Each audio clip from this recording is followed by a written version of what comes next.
सपने वो नहीं होते जो हम बंद आँखों से देखते हैं। सपने तो वो होते हैं जो हम खुली आँखों से देखते हैं और उनको पूरा करने का हौसला भी रखते हैं। लेकिन अगर हम सच्चे मन से उस सपने के पीछे पड़ जाएं तो एक ना एक दिन वो सपना हमारा सच हो जाता है। ये बात बिल्कुल सच है दोस्तों। तो इसी के साथ अपने ब्लॉग की शुरुआत करते हैं। जी हाँ दोस्तों, नमस्कार, राधे राधे, गुड मॉर्निंग। कैसे हो आप सभी लोग? आशा करते हैं आप सभी लोग अच्छे और स्वस्थ होंगे। हम भी बिल्कुल बढ़िया हैं। तो दोस्तों, हो चुकी है एक और नई सुबह की शुरुआत और टाइम हो रहा है अभी सुबह के 5 बज रहे हैं। हमारे यहाँ की 5 बजे वाली बस भी निकल रही है। ये पहली बस होती है जो हमारे यहाँ से निकलती है। और इसी के साथ अभी कृष्णा सो ही रहा था तो हम आ चुके हैं अपनी छत पर। बहुत ही अच्छी हवा चल रही थी, ठंडी ठंडी, क्योंकि रात में हल्की बूंदाबांदी भी हो गई है। तो इस कारण मौसम ने एकदम से करवट ले ली है। बहुत ही प्यारा सा मौसम है। हल्के हल्के बादल हो रहे हैं और हल्की सी अच्छी हवा चल रही है, ठंडी ठंडी। तो अब हम इस हवा में टहलने के लिए आ गए दोस्तों। आग तो हमारी खुली गई जगह है तो क्या करें, तो हमने कहा चलिए ऊपर चलकर टहलते हैं। तो थोड़ी देर इस हवा में टहलेंगे। वैसे भी दोस्तों आप लोग शहर के लोग जो होते हैं वो टहलने के लिए पार्क वगैरह में जाते हैं, लेकिन हमारे यहाँ गाँव में लोग टहलने के लिए पार्क में नहीं जाते हैं, खेतों वगैरह में निकल जाते हैं या फिर तो रोड पे ही टहल लेते हैं। लेकिन हम कहीं नहीं जाएंगे, तो केवल अपनी छत पर ही टहलेंगे, क्योंकि कृष्णा का भी ध्यान रखना है हमें। वो अभी छोटा है और जग जाता है बहुत जल्दी। तो अभी तो फ़िलहाल सो रहा है। हम देख कर आए थे तो थोड़ी देर हमने कहा ऐसी खुली हवा में टहल लेते हैं। बहुत ही अच्छी हवा चल रही थी, एकदम से मन कर रहा था यहीं बैठे रहो। तो जैसे ही हम टहल रहे थे, आपको हम बताएं, उसी टाइम पे पीटर भी अचानक से जाग गया था। वैसे तो वो भी सो रहा था। और इधर बगल में अम्मा रहती हैं, इनका ये मकान है, बीच में इनका आंगन है, वो भी जाग गई थी, झाड़ू लगा रही। वैसे हमने वीडियो बनाया है, अगर आप लोगों को क्लियर ना दिखे तो हम फिर कभी दूसरा वीडियो अच्छे से बना करके दिखा देंगे। और उनके यहाँ पर ये जो पेड़ लगा हुआ है ये अमरूद का पेड़ है, बीच आंगन में उनके लगा है। धूल भरी आंधी चल रही थी तो उसके कारण क्या है, पत्ते वगैरह उनके आंगन में भी काफ़ी इकट्ठे हो गए थे। तो वो भी सुबह उठ करके झाड़ू लगा रही थी। और वैसे भी बड़े बूढ़ों की आदत होती है दोस्तों, बहुत जल्दी उठ जाते हैं सुबह। और इसी के साथ जब हम थोड़ा सा टहल लिए तो उसके बाद हमने सोचा लाओ थोड़ा हाथ पैरों का मूवमेंट भी करा लें, क्योंकि ऐसा लगता है हाथ पैर कूलर पंखा की हवा में अकड़ से गए हैं। तो थोड़ा सा इनकी एक्सरसाइज टाइप हो जाएगी तो ज़्यादा अच्छा रहेगा। इनमें से भी सुस्ती निकल जाएगी, आलस निकल जाएगा। वैसे ये हवा इतनी फ्रेश होती है कि इस हवा में बैठने से ही शरीर बहुत ही ज़्यादा अलग और कंफर्टेबल हो जाता है। तो थोड़ा सा मूव कर लिया, कमर वगैरह का मूवमेंट कर लिया हमने। उसके बाद अब थोड़ी देर इस हवा में बैठकर आराम करेंगे।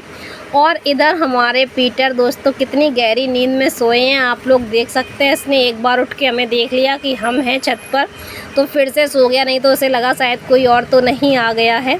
और हम बैठे थोड़ी देर हवा में ले ही रहे थे। तब तक हमने सोचा जब तक लाओ कृष्णा सो ही रहा है, नीचे चलते हैं, थोड़ा सा काम भी निपटा दें, क्योंकि रात में लाइट नहीं थी दोस्तों। बहुत ही ज़्यादा दिक्कत हो रही थी हम लोगों को, तो कुछ भी काम नहीं किया था, सारा काम ऐसा ही छोड़ दिया था।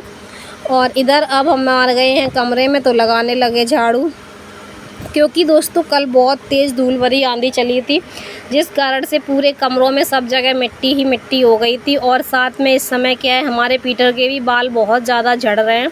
तो पूरे कमरों में सभी जगह जहाँ जहाँ वो बैठता है वहाँ उसके बाल ही बाल मिलते हैं। झाड़ू में इतने सारे बाल निकलते हैं कि आपको बता नहीं सकते। इधर हमने फटाफट से कहा झाड़ू लगा लें। कृष्णा तो अभी सो ही रहे हैं। मम्मी जी हमारी टहलने गई हैं, वो तो बाहर निकल जाती हैं टहलने के लिए, लेकिन हम बाहर नहीं गए। हमने छत पर ही थोड़ा सा टहल लिया और झाड़ू लगाते लगाते आ गए इधर गैलरी की तरफ। मेन गेट खोल लें तो शायद आपको थोड़ा अच्छा सा वीडियो दिखने लग जाएगा, क्योंकि अंधेरा सा था, अभी गेट बंद थे, बहुत ही ज़्यादा कचरा था। ये एक बार मम्मी रब की लगा गई इधर बाहर साइड में झाड़ू, फिर भी हमने कहा लाओ हम भी थोड़ी सी लगा दें, क्योंकि अच्छा नहीं लगता पूरे घर में लगाओ, इधर की डली रह जाए। और बाहर भी थोड़ा थोड़ा कर दे रहे हैं। बाकी जब दुकान खुलेगी तो मम्मी जी फिर दोबारा से लगा देंगे। अभी भी हवा चली रही है तो हवा के कारण फिर से मिट्टी धूल आ ही जाती है। तो झाड़ू लगाने के बाद दोस्तों अब फिर से हम आ गए अपनी किचन में। जो भी ये बर्तन वगैरह डले थे इनको फटाफट से साफ़ कर लें, क्योंकि कल लाइट नहीं थी तो पानी भी नहीं भर पाया था हमने। और फिर कृष्णा ही परेशान कर रहा था, तो कुछ भी बर्तन वगैरह ये जो एक दो थे वो भी नहीं धुले थे। मम्मी जी बोली ऐसे ही रख दो, इनको सुबह धुल लेना। तो अब हम सुबह धुले ले रहे हैं, क्योंकि अभी फिर खाना वगैरह बनेगा। पूरा किचन गंदा है, इसको भी अच्छे से साफ़ कर देते हैं। और आप सभी दोस्तों का बहुत बहुत शुक्रिया जो हमारी वीडियो को आप लोग रोज़ देखते हैं। हमें बहुत ही ज़्यादा अच्छा लगता है और आप लोग आकर के हमारी वीडियो पर प्यारे से कमेंट करते हैं। तो मन में बहुत ही ज़्यादा खुशी होती है। बस आप सभी लोगों से इतना ही कहना है कि आप सभी लोग हमारे चैनल पर इसी तरीके से जुड़े रहिए और अपना प्यार सपोर्ट बनाए रखिए। हम आपके बहुत ही ज़्यादा आभारी हैं दोस्तों। और इधर हमने पानी की बोतल वगैरह भर दी थी, थोड़ा सा चूल्हा गंदा लग रहा था तो हमने कहा लाओ इसको फिर से साफ़ कर देते हैं। तो इधर कपड़े से गीला करके इसको पोंछ दे रहे हैं हम। और चूल्हा के साथ साथ हम इंडक्शन को भी पोंछ देते हैं साथ में ही, क्योंकि वो उस पे भी खाना वगैरह बनता है तो उसकी भी ज़्यादा तो नहीं करते, लेकिन थोड़ा सा उसको अच्छे से पोंछ देते हैं। अब जो ये बर्तन है इन बर्तनों को हम धुल लेंगे और इधर किचन में लगा दे रहे हैं पोंछा। जो पानी वगैरह डला है इसको हम वाइपर से निकाल देंगे, क्योंकि थोड़ा ज़्यादा फैल गया था। ये बोतल वगैरह भरी हमने उससे भी, और जो भी सामान है सबको साइड में रखते हुए पानी निकाल दिया है और बोतलों को बाहर रख दिया। अब आई बारी बर्तनों की, तो दोस्तों हम बर्तन धुल ले रहे हैं क्योंकि अभी कृष्णा भी सो रहे हैं। और दोस्तों आपको क्या बताएं, आज हमारे फिर से जब से मैं जागी हूँ तभी से लाइट नहीं है, लेकिन इन्वर्टर की ही लाइट चल रही है और कृष्णा अभी सो ही रहे हैं, उनका पंखा चल रहा है। बर्तन धुलने के बाद दोस्तों मम्मी जी आ गई थी टहल कर, तो उन्होंने बोला हम चाय बना ले रहे हैं, दूध गर्म कर ले रहे हैं, तुम जब तक नहा के फ्री हो जाओ। तो हम नहा कर के हो चुके हैं फ्री। चलिए आपको दिखाते हैं मम्मी जी ने क्या क्या किचन में कर दिया है। और इधर उन्होंने ये रही दोस्तों चाय जो बना ली, थोड़ी सी छोड़ी, हालांकि मेरा पीने का बिल्कुल भी मन नहीं, पापा जी उठेंगे उनको हम फिर से दे देंगे। और दूध भी गर्म कर दिया है। कृष्णा अभी सोने में ही लगे हैं, इनको पता नहीं कितनी नींद आ रही है। हाथ उल्टा हो गया इसका, चलिए पहले हाथ सीधा कर देते, क्योंकि बच्चे हैं नींद में उनको पता नहीं रहता है, सीधा कर दो तो ज़्यादा सही रहता है। और आज हम आप सभी को बताएं, ये थोड़े से हमारे ईयरिंग्स जो हैं इनमें से कान में खुजली होने लगी, तो हमारा मन किया इनको चेंज करके हम दूसरे पहन लेंगे, क्योंकि चिपके रहते हैं, गर्मी है, पसीना वगैरह आता है तो इससे ही खुजली होने लग जाती है। तो ये आपको दिखा रहे हैं हम डिज़ाइन, ऐसे नहीं, एक मिनट ऐसे दिखाते हैं, ज़्यादा अच्छे से क्लियर हो जाएगा आप सभी को। देख लीजिए डिज़ाइन कैसे लग रहा है, कमेंट करके ज़रूर बताइएगा। और इनमें जो यहाँ पर कचरा सा होता है वो चिपक चिपक के काफ़ी ज़्यादा गंदा हो जाता है, इस तरीके का निकल रहा है, इसीलिए अभी फ़िलहाल के लिए नहीं पहने, गर्मी बहुत ज़्यादा है। थोड़े दूसरे हम डाल लेंगे कान में। और ये हमारे छोटे छोटे वाले जिनको हम पहनेंगे, हालांकि गोल्ड के ही हैं, इनको हम शादी से पहले डेली यूज में यही वाले पहनते थे, लेकिन शादी के बाद अभी हमने वही पहने थे। और दोस्तों इसी के साथ टाइम का याद आया आपको दिखाने के लिए, तो टाइम अब हो चुका था 6:30। इधर हम नहा तो लिए ही थे और अब हो चुके हैं हम तैयार। ईयरिंग्स हमने अभी रख दी है, अभी नहीं पहने हैं क्योंकि थोड़ी सी खुजली लग रही थी, थोड़ी हवा वगैरह लग जाए उसके बाद ही पहनेंगे।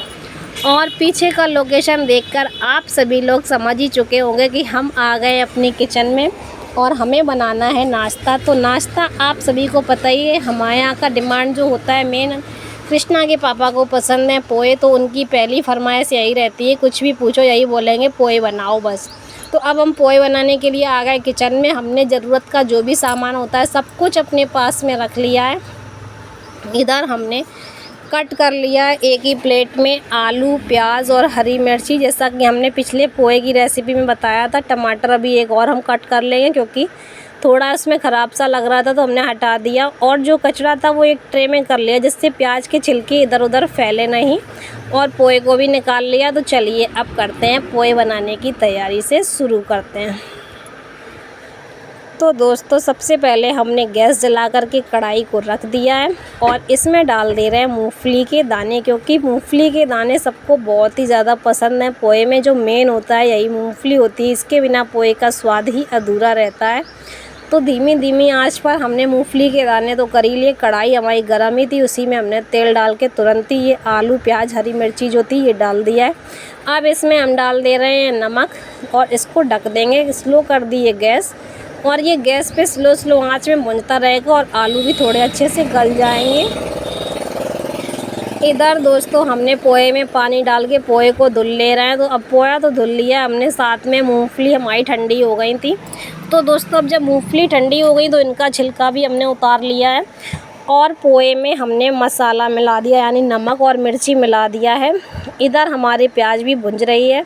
हालांकि दोस्तों लाइट नहीं खोली थी आज हमने, इसीलिए आप लोगों को शायद क्लियर नहीं दिख रहा होगा। प्याज तो हमारी भुज चुकी थी। अब उसमें हमने डाल दिया है टमाटर। टमाटर डालने के बाद थोड़ा चला के एक बार बंद कर देंगे, उससे ही टमाटर अच्छे से गल जाते हैं। और इसी के साथ उसमें हल्दी मिला दी और अच्छे से मिक्स करके अब पोहा छोड़ देंगे। पोहे को हमने अच्छे से मिला लिया है, साथ में इसमें डाल दिया मूंगफली दाना जो मेन होता है पोहे में। तो दोस्तों बहुत ही ज़्यादा गर्मी लग रही थी पोहा बनाते हुए, और अब हम पोहा बना करके आ चुके हैं बाहर। खाएंगे अपने पोहे और लेंगे इनका स्वाद। तो कैसी लगी वीडियो कमेंट में ज़रूर बताइएगा। मिलते हैं अगले ब्लॉग में।